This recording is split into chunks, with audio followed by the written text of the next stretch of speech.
After studying this module, you shall be able to learn about planning as a function of management, its nature, and essentials of planning.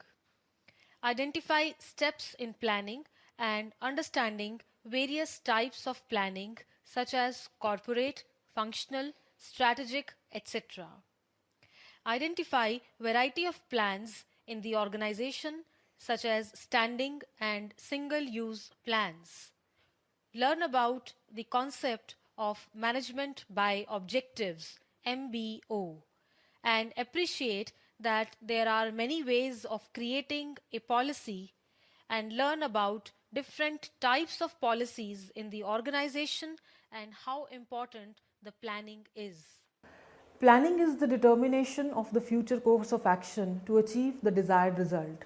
It is regarded as a decision making activity in order to achieve goals, and decision making is related with thinking of various alternatives and deciding out of various alternatives the best one to reach our goals. In other words, planning is to decide about the best course of action to be taken from all the available alternatives. Talking in terms of origination, manager decides what, how, when, and by whom it is to be done. A proposed draft of planning is prepared in advance in detail with the help of procedures, programs, policies, and budgets. Planning is the determination of the future course of action to achieve the desired result. Planning is to decide about the best course of action to be taken from all the available alternatives. According to Heyman, planning is deciding in advance what is to be done. Let us learn about the nature of planning. Following are the basic features of planning. 1. Intellectual process. It is a mental exercise before taking any action.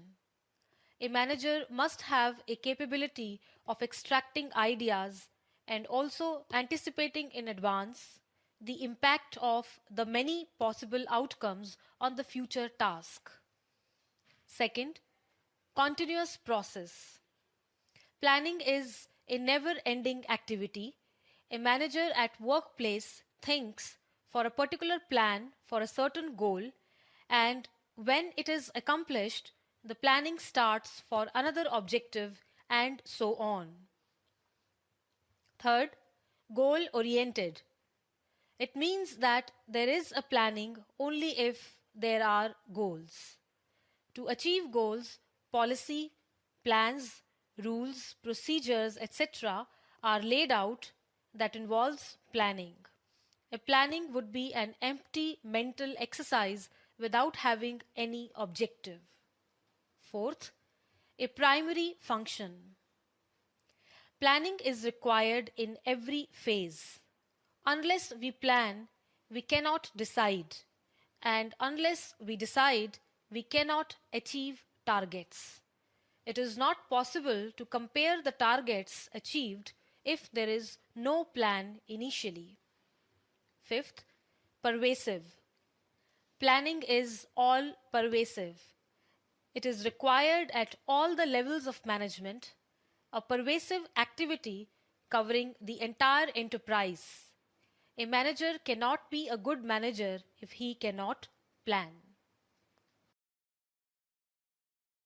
The essential characteristics of effective planning are: it must be based on clearly defined objectives, capable of integrating different activities, clearly understood by those involved in completing the targets, and must be comprehensive for the attainment of the objectives.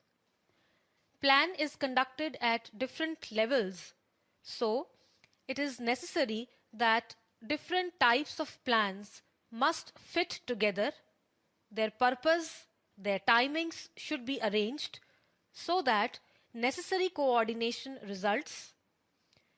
Plan must be economical. Check the resource availability and their effective utilization. Plan must facilitate control to check for any deviation in the actual plan. Let us now understand the basic steps for a good and successful planning. The first and foremost step in the process of planning is determination of the objectives of the enterprise, which should be specific and clear to indicate what is to be done. Second, deciding planning premise, that is, assumptions about the future, because a plan is for the future and future is uncertain. So, the assumptions made about the future need to be realistic and correctly constituted. Premises are of two types: external, which is about economy, political, and social environment, and second, internal, which is related with the rules, policies, and procedures internal to the organization. Third, the next step is the identification of various available alternatives. Fourth, then the alternatives are evaluated on the basis of cost, risk, benefit, etc. There is a need to see the best fit alternative. There may be profitable alternatives with heavy investments or a risky investment proposal with low amount of investment. Fifth, the best alternative is selected. It is always better to select more than one alternative because the selection is based on premise, which is based on the future, and future is uncertain. So, in case of change of premise, alternative may also change. After learning about the basics of planning, we must make a note that planning can be of various types depending on the need of the organization. These are: 1. Corporate planning. A planning and determination of long-term objectives of entire corporate activities, including organizing the work, people, and to sustain so as to enable to attain these objectives. Second, functional planning. A planning related with functional departments such as finance, marketing, human relation, etc. of the organization. The activities of the departments are carried out on the basis of certain plans called functional area plans. This type of planning is a part of a corporate planning. Third, strategic planning. The top management plans for the growth rate in sales, business expansion, analysis of environmental factors, starting new lines of business, etc., is a long-term plan called a strategic planning. It includes a plan related to objectives, changes in the objectives of the organization, resources available for attaining objectives, and also policy changes for achieving the desired results. Fourth, operational planning. It is a short period plan of 1 year only that takes place at lower level of management at the time of execution. Such plan is related to every different department of the organization such as production, finance, marketing, etc. Fifth, short-term planning. A planning period ranging from 6 months to 1 year. They are also called as supportive plans that help to accomplish the main objective. This is done at lower levels of management. Sixth, long-term planning. Plans covering a period of more than 3 years is a long-term planning. It takes place at top level of management only. If we talk about strategic planning, it is a planning that defines the purpose, goals, and methods that will be used to accomplish the defined goals, and this planning identifies the gap between where we are and where we want to reach in order to analyze the possibility of various avenues through which it is possible to achieve the set targets. In strategic decision making, three questions arises. One, what do we do? Second, for whom do we do it? And how do we excel?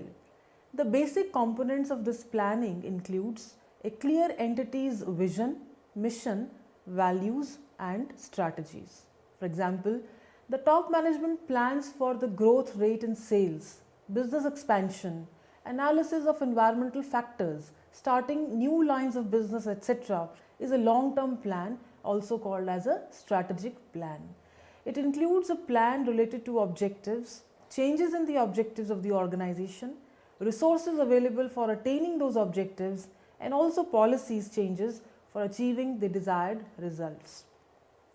After the formulation of objectives, the manager in the organization can effectively plan rules, regulations, policies, procedures, and he can then only supervise, motivate, and direct the subordinates.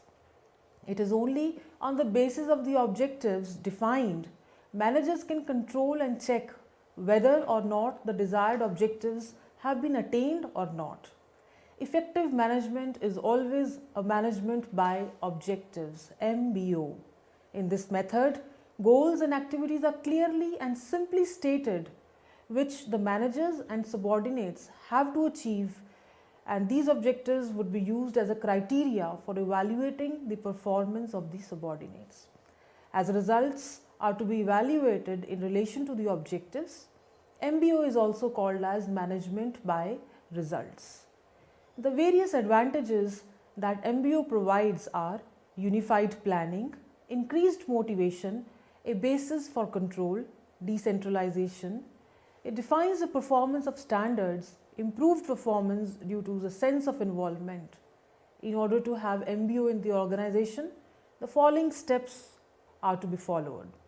One, we need to define the corporate objectives, that is the long-term objectives for the survival, growth and image of the company. Then defining sub-goals. It is defining short-term objectives, keeping in view the attainment of the corporate objectives of the organization.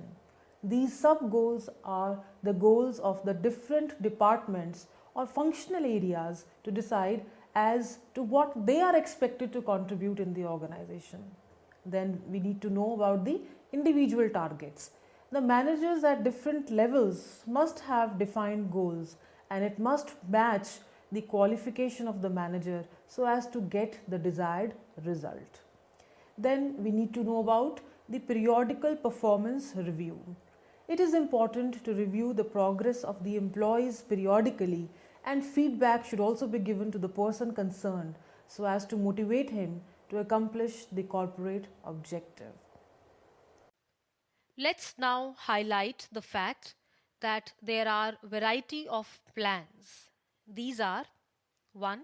Standing or repeated plans. Second, single use plans. Standing plans. These plans are formulated by top management once for all, for repeated use or to be used again and again. It includes plans related to objectives, procedures, methods, rules, regulations, and strategies. They have been explained further. Objectives. Objectives are the end result towards which all the activities are directed. They are also described as the end points or basis of planning. It is only on the basis of objectives defined managers can control and check whether or not the desired objectives have been attained or not. Effective management is always management by objectives, MBO. The basic principles or essentials of a good policies are stated as follows. It must be simple and easy to understand, clear and definite. Policies must always, must be in a written form, though it can be oral also. Clear communication of policy to the followers who are going to implement it is must. Societal and national interest must not be affected by the policy. The policy must be prepared after incorporating suggestions from the participants who are going to implement it. The policy must be flexible in nature with high degree of permanency. Adherence to the government rules, regulations and policies must be taken care of before finalizing the corporate policy. Review of policy periodically is also must to take into consideration the external environmental threats and opportunities. Policies must be different from the rules and procedures of the organization. Policies. Policies are the guidelines for the members of the organization for the performance of their task. These are regarded as general statements for those who are involved in decision making. Policies are the guide to thinking, can be written or verbal, and created by top management for the attainment of the objectives. The policies are created in the organization by the top management, and the area of policy formulation is as varied as many activities of the enterprise. Policies can be emerged in several commonly recognized ways, such as on the basis of broadness, origination, expression and freedom. All these policies, like if we say on the basis of broadness, then the policies are created by the top management for the entire organization. They may be related to expansion, diversification, and they are overall policies or broad policies of the organization. Then we can have functional policies, like these policies are developed at different functional levels, departments of the organization, such as marketing policy, finance policy, HR policy, research and development policies, and they are related to a particular function of the department. Then we can say that there could be a origin as a basis of creating a policies. These policies are originated by managers at managerial hierarchy. Once the broad policies are developed by the top management, which acts as a guide for various policies covering smaller areas of activities which are originated by the various managers lower down in the managerial hierarchy. These policies will definitely be achieving the corporate policies set by the top management. Now, these policies are appealed policies.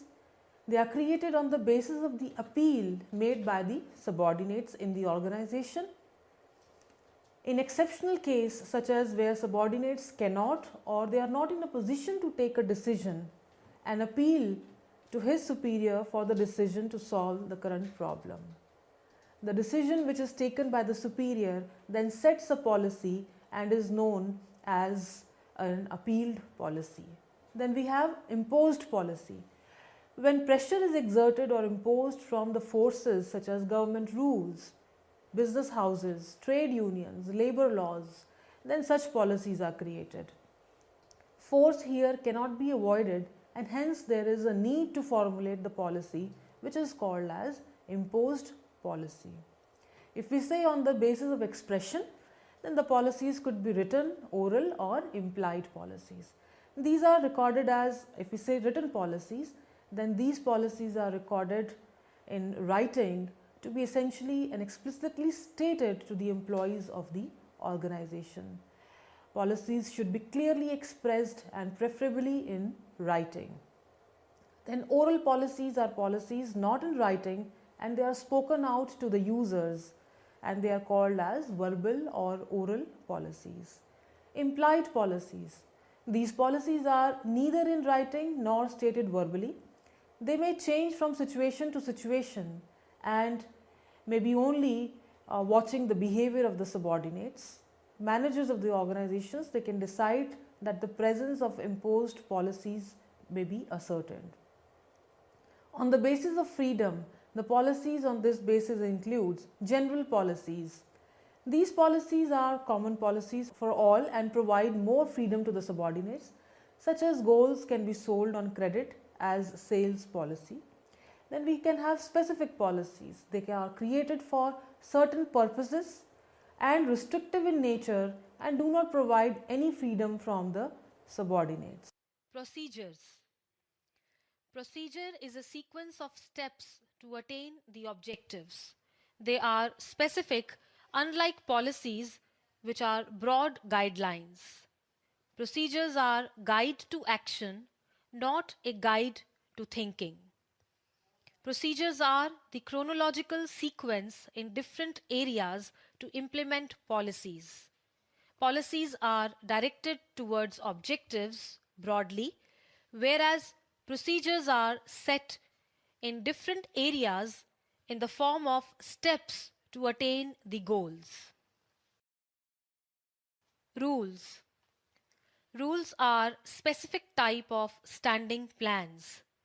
A rule does not specify the sequence of steps to be followed, though it is a guide to action. It is definite in nature, that is, it must provide a definite action to be taken or not taken in specific situation. Rules do not follow any procedure, rather they provide uniformity in action and everyone has to follow it. It also provides for rationality in the behavior of the manager. Strategy. A strategy is a plan of action or unified or integrated plan in order to achieve goals and objectives of the organization. It is a broad plan for bridging the gap between where the organization is today and where it has to go in the future. Strategy is regarded as a long-term objective that provides direction, leads to coordination, control, and optimum utilization of resources. It helps in facing the challenges of the dynamic environment that is comprised of threats and opportunities. After discussing about standing use plans, let us now move on to the single use plans. These plans are used for specific objective and time period only. Once the objective is achieved, plan lapses. These can in the form of budget, programs, and projects. Budget. A budget is prepared for the fixed time period and is a statistical estimate for future requirements. Budget can be a master budget. It can be related to production, sales, purchase, etc. The budget may be stated in terms of time, material, money, or other units necessary to perform the work. Program. A program is a plan within a broad or bigger plan for attaining the enterprise goal for a specific situation only. Once the goal is achieved for a specific task, it is not used again. For example, an expansion program for paper mill, which calls for preparing budget, creates policies, procedures, rules, etc. for this purpose. Once the purpose for expansion is fulfilled, the specific plans made for this purpose will be given up. Projects. A project is a part of the general program. It is directed towards the attainment of its objective. For example, a project of building a dam, launching a new product in the market, etc. A project manager is responsible for handling the entire project, such as formulation of programs, policies, budget, and setting up of ad hoc administrative setup for the completion of the project. Finally, we shall discuss the importance of planning. Planning contributes in the following ways. It focuses attention on objectives which need to be clearly defined to all those in the organization who are to implement it. It aims at utilizing optimally all the resources, human and non human resources of the organization.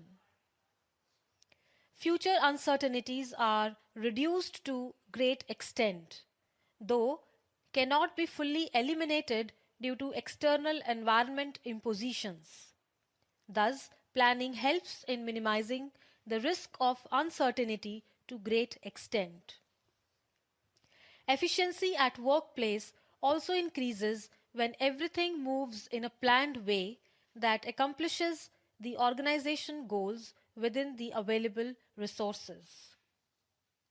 Coordination at hierarchical level and in all the departments increases because functional area planning is done that has an ultimate aim of fulfilling the corporate objectives. Planning facilitates the decision making process to select best alternative for the future out of the various alternatives available. Planning leads to control the performance on the basis of what is expected. Let us now summarize what we have learnt in this module. Planning is the determination of the future course of action to achieve the desired result. It is regarded as a decision making activity in order to achieve goals, and decision making is related with thinking of various alternatives and deciding out of the various alternatives the best one to reach to our goals. Planning is an intellectual, continuous, goal oriented, and all pervasive and primary function. Planning must be based on clearly defined objectives capable of integrating different activities. The planning encompasses certain steps such as determination of objectives, deciding planning premise, finding and evaluating various alternatives, and selection of the best alternative. Planning can be of different types such as corporate planning, functional planning, strategies, operational, short-term and long-term planning. There are varieties of plans such as standing and single-use plans. Standing plans include objectives, policies, procedures, rules, and strategy. Single-use plans include budgets, programs, and projects. Effective management is management by objectives. Goals and activities are clearly and simply stated, which the manager and the subordinates have to achieve, and also these objectives would be used as a criteria for evaluating the performance of the subordinates. Policies are the guidelines for the members of the organization for the performance of their task. These are regarded as general statements for those who are involved in decision making.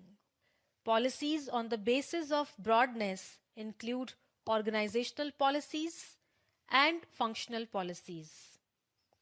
Policies on the basis of origination are appealed and imposed policies. Expression-based policies are written or verbal policies and implied policies.